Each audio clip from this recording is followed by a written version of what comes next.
사순절 40일 묵상 떨림 18일차 누가복음 18장 밤낮.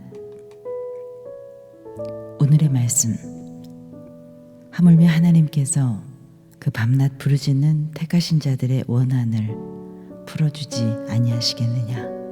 그들에게 오래 참으시겠느냐? 내가 너희에게 이르노니 속히 그 원한을 풀어주시리라. 그러나 인자가 올 때에 세상에서 믿음을 보겠느냐 하시니라. 누가복음 18장 7절로 8절까지의 말씀입니다. 억울한 일을 당한 적이 있으십니까? 분명히 내가 옳은데 아무도 들어주지 않는 상황, 묵직한 덩어리가 해소되지 않은 채로 가슴 안에서 오래 눌려있는 그 감정을 성경은 원한이라고 부릅니다. 오늘 본문의 과부도 그런 사람이었습니다. 과부는 꽤 자주 재판관을 찾아가서 원수에 대한 원한을 풀어달라고 요청했던 것 같습니다. 재판관의 독백이 이어집니다. 이 과부가 나를 번거롭게 하니 내가 그 원한을 풀어주리라. 원어로 번거롭게 하다에 해당하는 단어는 인상적인 뜻을 갖고 있습니다. 동사 휘포피아조의 가정법으로 직역하면 눈 밑을 치다, 곧 얼굴에 멍이 들도록 때린다는 뜻입니다. 고대 권투 용어에서 온 표현입니다. 재판관은 좀처럼 물러나지 않을 과부의 끈기에 큰 위협까지 느낀 듯합니다. 그녀의 무기는 권력도 돈도 연줄도 아니었습니다. 오직 멈추지 않는 청원 그 자체였습니다. 이 재판관은 어떤 존재였는지 당시 팔레스타인의 사법 구조를 알면 본문의 의미가 좀 더 선명해집니다.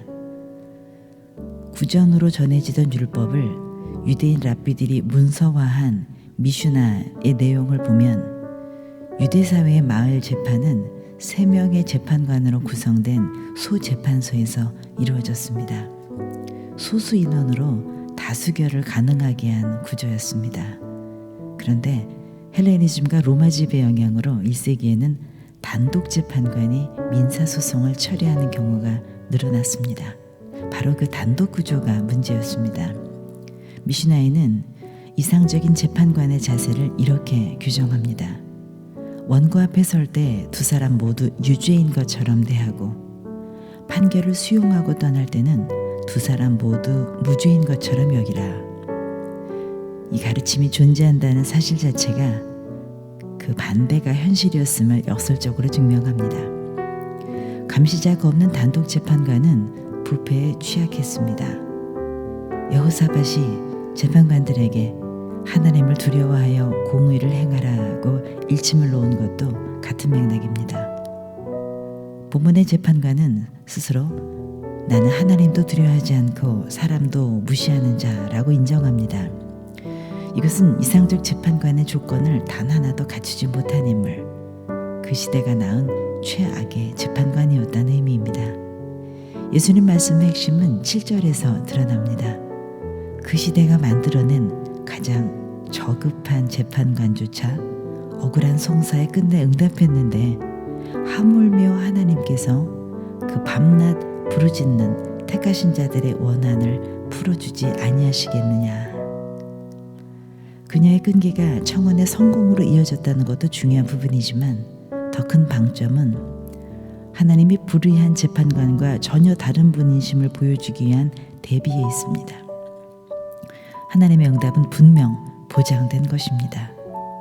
그런데 예수님은 여기서 멈추지 않으십니다. 8절 후반 예상치 못한 질문이 이어집니다. 그러나 인자가 올 때에 세상에서 믿음을 보겠느냐? 이 물음은 갑작스럽게 느껴집니다. 방금까지 하나님은 반드시 응답하신다고 했는데 왜 갑자기 믿음 여부를 묻는 것일까요? 이 비유는 오늘 이전에 읽으신 누가복음 17장의 종말 교훈과 연결되어 있습니다. 예수님은 인자의 재림이 즉각적이지 않다는 것을 이미 말씀하셨습니다. 재림이 지연되는 그 긴 기간 동안 사람들은 낙심합니다. 기도를 포기합니다. 응답이 없는 것처럼 느껴지기 때문입니다. 예수님의 마지막 질문은 이렇게 이해됩니다. 인자는 반드시 온다. 인자는 반드시 공의를 이룬다. 문제는 인자가 아니라 인자가 올 때까지 너희들이 기도하고 있겠는가에 있다.